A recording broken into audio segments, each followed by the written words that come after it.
Hi പ്രിയമുള്ള സുഹൃത്തുക്കളെ, ഇപ്പോൾ നരേന്ദ്രമോദി എന്താണ് ഈ രാജ്യത്തിന് വേണ്ടി ചെയ്യുന്നത് എന്ന് മുസ്ലിം സ്ത്രീകൾക്കാണെങ്കിലും മുസ്ലിം യുവതയ്ക്കാണെങ്കിലും ആരും പറഞ്ഞു കൊടുക്കണ്ട. അവർക്കറിയാം ഈ രാജ്യത്തിന്റെ സാമ്പത്തികാവസ്ഥ ഏത് രൂപത്തിലേക്ക് പോകുന്നു.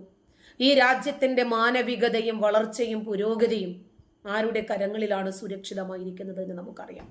അതുകൊണ്ട് തന്നെയാണ് മുസ്ലിങ്ങൾ ഏറിയ പങ്കും പ്രത്യേകിച്ചു മലബാറിന്റെ മണ്ണിൽ നിന്നും കൂട്ടത്തോടുകൂടി BJP-യിലേക്ക് പോകാനുള്ള കാരണവും BJP എന്ന രാഷ്ട്രീയ പ്രസ്ഥാനത്തെക്കാൾ ഉപരി നരേന്ദ്രമോദിയുടെ പുരോഗമന പ്രവർത്തനങ്ങളിൽ ആകൃഷ്ടരായിട്ട് തന്നെയാണ്. പ്രത്യേകിച്ച് പോപ്പുലർ ഫ്രണ്ട് പോലെ ഒരു സംഘടനയെ നിരോധിച്ചതോടുകൂടി തന്നെ നരേന്ദ്രമോദി എന്താണ് ഈ രാജ്യത്ത് ശ്രദ്ധ ചെലുത്തുന്നത്, എന്താണ് ലക്ഷ്യം വെക്കുന്നത് എന്ന് ഒരാൾക്കും പറഞ്ഞു കൊടുക്കാതെ തന്നെ സ്വയം ബോധ്യപ്പെട്ട സംഗതികളാണ്. അതുപോലെ ഹജ്ജ് സബ്സിഡിയെ സംബന്ധിച്ച്, ഏക സിവിൽ കോഡിനെ സംബന്ധിച്ച്, NRC CAA സംബന്ധിച്ച് എന്തിനു വേണ്ടിയാണ് അദ്ദേഹം ഇങ്ങനെ ചില നിയമങ്ങൾ പാസ്സാക്കുന്നത് എന്ന് ഒരു ബോധവൽക്കരണവും നടത്താതെ തന്നെ മുസ്ലിങ്ങൾക്ക് ബോധ്യപ്പെടുന്നത് കൊണ്ടാണ് BJP-യോടുള്ള അനൈക്യം അവരിപ്പോൾ പ്രകടിപ്പിക്കാതിരിക്കുന്നത്. കാരണം അവർക്ക് മനസ്സിലായി ഇപ്പൊ ആരാണ് വർഗീയത ചൊരിഞ്ഞുകൊണ്ടിരിക്കുന്നത്, ഏതൊക്കെ പാർട്ടികളാണ് വർഗീയ പാർട്ടികൾ, അവർ ഈ രാജ്യത്തെ ലക്ഷ്യം വെക്കുന്നത് എന്തൊക്കെയാണ്, ഈ രാജ്യത്തിന്റെ ബഹുസ്വരതയെ തകർക്കാൻ ശ്രമിക്കുന്നത് ആരാണ് എന്നൊക്കെ അവർക്ക് ആരും പറഞ്ഞു കൊടുക്കാതെ തന്നെ ബോധ്യപ്പെട്ടു. അതാണ് ആകെ സമാധാനം. പോപ്പുലർ ഫ്രണ്ട് എന്ന സംഘടനയെ ബാൻ ചെയ്തിട്ട് പോലും 13,000-ഓളം ആളുകൾ ഹവാല വഴി ഭീകരവാദത്തിന് പണമിടപാടുകൾ നടത്തി എന്ന് പറയുമ്പോൾ അതൊരു ചെറിയ കാര്യമല്ല. ഈ രാജ്യത്തെ ബാധിച്ചിരിക്കുന്ന വലിയ അപകടമാണത്. കാരണം സംഘടന നിരോധിച്ചു എന്നുള്ളത് കൊണ്ട് ഈ രാജ്യം ഭീകരവാദത്തിൽ നിന്നും തീവ്രവാദത്തിൽ നിന്നും പോപ്പുലർ ഫ്രണ്ടിൽ നിന്നും രക്ഷപ്പെട്ടു എന്ന് കരുതണ്ട എന്നുള്ള ധ്വനിയാണ് അതിനകത്തുള്ളത്. സംഘടന നിരോധിച്ചാൽ ഉടനെ പോയി പോകുക. ബംഗ്ലാദേശികൾ കൂട്ടത്തോടുകൂടി ഭാരതത്തിലേക്ക് കയറുന്നു.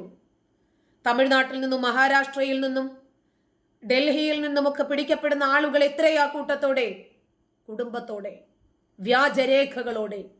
ഇവർക്കാരാ വ്യാജരേഖകൾ ഉണ്ടാക്കി കൊടുക്കുന്നത്?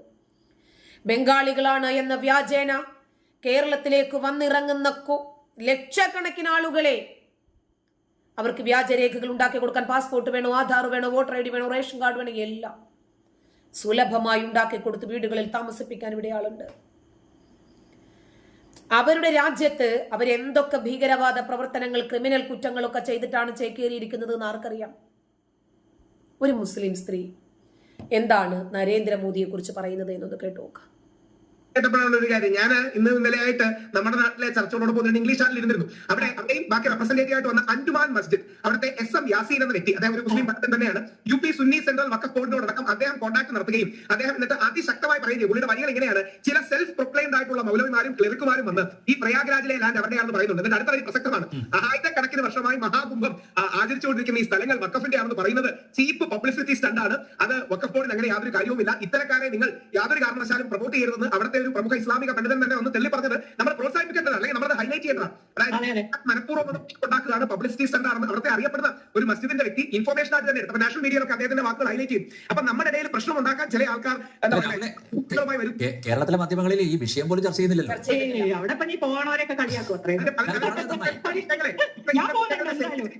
കുംഭമേള UP-യുടെ അല്ലല്ലോ. കുംഭമേള പറഞ്ഞാൽ UP നടക്കുന്നുള്ള ഭാഗ്യം. കുംഭമേള UP-യുടെ അല്ലല്ലോ, നമ്മുടെ നാടിന്റെ അല്ലേ, ഭാരതീയ പൈതൃകത്തിന്റെ അല്ലേ. അപ്പൊ അതിനെക്കുറിച്ച് വാർത്തയോ പ്രാധാന്യം ഒന്നും കൊടുക്കാത്തത്. ഞാൻ അതിന്റെ ഒരു കാര്യം കൂടെ പറയാം. ഞാൻ ഈ ഗിന്നസ് റെക്കോർഡ് നടന്നപ്പോൾ ഞാൻ അവിടെ ഉണ്ട്. ഈ ദിയയുടെ കാര്യങ്ങളൊക്കെ ഞങ്ങളൊക്കെ സന്തോഷത്തോടെ വീഡിയോയും സാധനങ്ങളൊക്കെ അയച്ചു. ഞാൻ ഒന്ന് രണ്ട് പേർക്ക് അയച്ചു. ഞാൻ വിചാരിച്ചു അവർക്ക് ഇത് വിഷ്വൽസ് എക്സ്ക്ലൂസീവ് കിട്ടുമല്ലേ, അവർക്ക് ഇടാൻ താല്പര്യം ഉണ്ടാകും. അതായത് അവിടെ നിന്ന് ലൈവായിട്ട് നമ്മുടെ പത്രക്കാരും ഇല്ല. അപ്പം ഞാൻ എന്റെ വീഡിയോ അത്യാവശ്യം നന്നായിട്ട് അപ്പം സാധാരണ ഭാഷ പറഞ്ഞാൽ വാട്സാപ്പിൽ തിരിച്ചൊരു റെസ്പോൺസ് പോലും ഇല്ലാതെ ഞാൻ വിചാരിച്ച ഒരു ലോക റെക്കോർഡ് നടക്കുകയാണ്. അങ്ങനെ അപ്പം പോസിറ്റീവായി ഹൈലൈറ്റ് ചെയ്യേണ്ടത് ഈ UP വേറെ രാജ്യമൊന്നും അല്ലല്ലോ. UP നമ്മുടെ അല്ലെങ്കിൽ നമ്മുടെ രാജ്യത്തിന്റെ ഭാഗം തന്നെയല്ലേ. അപ്പൊ അങ്ങനെ ഒരു നെഗറ്റീവ് ചിന്ത പാടില്ല. അങ്ങോട്ടും ഇങ്ങോട്ടും അഭിപ്രായ വ്യത്യാസം വരും. അതൊന്നും ആർക്കും അഭിപ്രായമില്ല. പക്ഷേ ഒരു കോമൺ വിജയം നടക്കുമ്പോൾ, കോമൺ റെക്കോർഡ് നടക്കുമ്പോൾ നമ്മുടെ എല്ലാം ആണ് എന്നൊരു തിരിച്ചറിവ് വേണമല്ലോ. അല്ല ശ്രീമതി നുസ്രത്ത് ജഹാൻ, അതാണ് ഞാൻ പറഞ്ഞത്. റിയലൈസേഷൻ ഉണ്ടാവുന്നു എന്നുള്ളത് വൈകിയാണെങ്കിലും ചിലർക്കൊക്കെ യാഥാർത്ഥ്യ ബോധം ഉണ്ടാവുന്നു എന്നുള്ളത്. ഇപ്പം രാവിലെ പറഞ്ഞില്ലേ, ആ ഇസ്ലാം മതം കൃത്യമായി പറഞ്ഞു അദ്ദേഹത്തിന്റെ നിരീക്ഷണം അല്ലെ, അത് വളരെ പ്രസക്തമാണ്. പക്ഷെ അതൊന്നും എന്നെ പോലെ സംഖ്യയാക്കും, അത്രയേ ഉള്ളൂ. അതെ, ഞാൻ രാജ്യത്തിന് വേണ്ടി പറഞ്ഞ സംഖ്യ RSS സംഖ്യയാകും. അത്രയേ ഉള്ളൂ. രാജ്യം ഉണ്ടായത് ഇപ്പൊ നിലനിൽക്കുന്നത് RSS സംഖ്യയൊക്കെ ഉണ്ടായതുകൊണ്ടാണെന്നുള്ളത് നമ്മുടെ ഈ രാജ്യം നടന്ന് കാണുമ്പോഴാണ് മനസ്സിലാവുക. അല്ലെങ്കിൽ ഇതൊന്നും ഇല്ല. 10 കൊല്ലം മുമ്പ് മോദിജി വന്നിട്ട് യോഗിയൊന്നും വന്നിട്ടില്ലെങ്കിൽ. അതുകൊണ്ടാണല്ലോ ഇവർക്ക് ഈ UP-യിൽ എത്ര വലിയ ബുദ്ധിമുട്ട്. UP യോഗി ആദിത്യനാഥ് വരുന്നവരെ ആരെ കയ്യിലായിരുന്നു? ഇവരുടെ കയ്യിലല്ലേ. അപ്പൊ ആ UP-യിലുള്ള ജനങ്ങൾക്കൊന്നും ഒന്നും ഇല്ലാതെ ഇപ്പൊ മഹാകുംഭമേള നടക്കുന്ന സ്ഥലത്ത് ഒരു മാസം കൊണ്ട് 10 ലക്ഷത്തിന്റെ മേലെ ആൾക്കാർക്ക് തൊഴിൽ കിട്ടുക. ഇങ്ങനെയൊക്കെ കുറെ ബെനിഫിറ്റ് ഉണ്ട്. ഗവൺമെന്റിന് അതിന്റെ 3 ഇരട്ടി വരുമാനം ഗവൺമെന്റിന് വരിക. ഇതൊക്കെ ആർക്കാ യൂസ് ചെയ്യണേ? വിദ്യാഭ്യാസത്തിന്. UP-യിലെ ആൾക്കാരൊക്കെ പഠിക്കാനും സ്കൂളിൽ പോകുമ്പോൾ തുടങ്ങിയിട്ട് പറയണം അവരോട്. ഇതൊന്നും ഉണ്ടായിരുന്നില്ല അവിടെ. UP-യുടെ വികസനത്തിനു വേണ്ടിയാണ് ആ പണം ഉപയോഗിക്കുന്നത്. അതിന് UP വികസിച്ച് കാണാൻ ആർക്കാ ഇവിടെ താല്പര്യം? കേരളത്തിലെ മലയാള മാധ്യമങ്ങളില് അവർക്ക് മുസ്ലിങ്ങളുടെ വികസനം എവിടെയുണ്ട്? അത് മലദ്വാർ വികസനമായാലും സാരമില്ല, ഉമ്മറം ഗോൾഡിലൂടെ വികസിച്ചാലും സാരമില്ല. ഇനി അതല്ല, പോപ്പുലർ ഫ്രണ്ട് ഭീകരരുടെ ഖജനാവ് വികസിച്ചാൽ അതൊക്കെ അവർക്ക് വളരെ സന്തോഷം നൽകുന്ന വാർത്തയാണ്. അതല്ലാതെ UP-യിലെ വിദ്യാഭ്യാസം വളർന്നാലോ, വ്യവസായം വളർന്നാലോ, വാണിജ്യം വളർന്നാലോ, അവര് പുരോഗതി പ്രാപിച്ചാലോ ഇവിടെ മുസ്ലിങ്ങൾക്ക് അതൊരു വാർത്തയാണോ? മലയാള മാധ്യമങ്ങളൊക്കെ മുസ്ലിങ്ങളുടെ പോക്കറ്റിലല്ലേ? തുടങ്ങിയിട്ട് പറയണം അവരോട്. ഇതൊന്നും ഉണ്ടായിരുന്നില്ല അവിടെ ഇതാണല്ലോ, ഇവിടെ ഇതാണല്ലോ. ആദ്യം കേരളത്തിൽ നിന്ന് നിങ്ങളൊരു ടൂർ ഏർപ്പാടാക്കി ഇവർക്കൊക്കെ വേണ്ടി. അപ്പോഴേ ശരിയാവുള്ളൂ. അല്ല, ചില IAS പോയിരുന്നു കേട്ടോ UP-യിലെ വികസനത്തെ കുറിച്ച് പഠിക്കാൻ. അതാ ഞാൻ പറഞ്ഞ മാറ്റങ്ങൾ ഉണ്ടാവുന്നുണ്ട്. ഹലോ, UP-യുടെ വികസനത്തെ കുറിച്ച് പഠിക്കാൻ കേരളത്തിൽ നിന്ന് ചില IAS ഉദ്യോഗസ്ഥരൊക്കെ പോയിരുന്നു. ഞാൻ പറയുന്ന അങ്ങനെയുള്ള മാറ്റങ്ങൾ വരുന്നുണ്ട്, ദൃശ്യമാണ്. അയ്യോ, UP കണ്ടാലല്ലേ ഏത് ഭാഗത്ത് പോയാലും നമ്മൾ എവിടെ ഇരിക്കുന്നത്? 10 മണിക്കൂറൊന്നും കാറിലിരിക്കുന്നത് നമുക്ക് മനസ്സിലാവുക പോലും ഇല്ല. ഇതുപോലെ തന്നെ ഈ കച്ചവടക്കാര് അവർക്ക് വേണ്ടത് അവർക്ക് കിട്ടുന്നുണ്ട്. അവരെ എല്ലാം നീറ്റ് ആയിട്ടുള്ള ഒരു സ്ഥലത്ത് നല്ല ഭക്ഷണം എല്ലാം. പിന്നെ ഈ പോകുന്ന ആൾക്കാർക്ക് പിന്നെ ഇവിടെ ഈ കുംഭമേളയിൽ എത്തുന്നവർക്ക് മുഴുവനും ഭക്ഷണം കൊടുക്കുന്നത് ഫ്രീയാ. അവിടെ ഒരാൾക്ക് പൈസ. ഈ ലോകത്ത് അന്നം കൊടുക്കുന്നവനാണ് നമ്മൾ ബഹുമാനിക്കേണ്ടത്. അതാണ് ഏറ്റവും പുണ്യം പഠിപ്പിച്ചോ നമ്മളെ സംസ്കാരം. ഇവരൊന്നും പഠിപ്പിക്കുന്നതിന് മുമ്പേ ഇതിവിടെ എഴുതി. അയ്യോ, നമുക്കത് പറ്റില്ല. ഓർമ്മയില്ലേ ചിന്മയ് കൃഷ്ണദാസ്? അതെ, ബംഗ്ലാദേശിലെ ഏറ്റവും കൂടുതൽ ആളുകൾക്ക് ഭക്ഷണം നൽകിയിരുന്ന ശ്രീകൃഷ്ണ സംഘടന അദ്ദേഹത്തിന് ജാമ്യം പോലും കിട്ടാതെ അകത്തായി. അദ്ദേഹത്തിന് ജാമ്യം എടുക്കാൻ വേണ്ടി വന്ന വക്കീലിനെ വരെ അകത്താക്കുക മാത്രമല്ല, ഇന്നും അദ്ദേഹം ഓക്സിജന്റെ സഹായത്തോടു കൂടി ICU-ൽ കിടന്ന് ശ്വസിക്കുന്നു. അന്നം കൊടുക്കുന്നവരെ ഒന്നും നമുക്ക് പിടിക്കില്ലെന്നേ. അന്ന കൊടുക്കുന്ന കൈകളാണ് നമ്മുടെ മഹാദാനം. മാധ്യമരംഗത്തെ അങ്ങനൊക്കെ നിൽക്കുന്ന LG-അല്ല, ജനTV-അല്ല, പക്ഷെ മാധ്യമരംഗത്ത് കൂടെ ഒരു വിമർശനം പറയാൻ അനുവദിക്കണം. അതായത് ഇന്ന് വിവേകാനന്ദന്റെ ജന്മദിനമാണ്.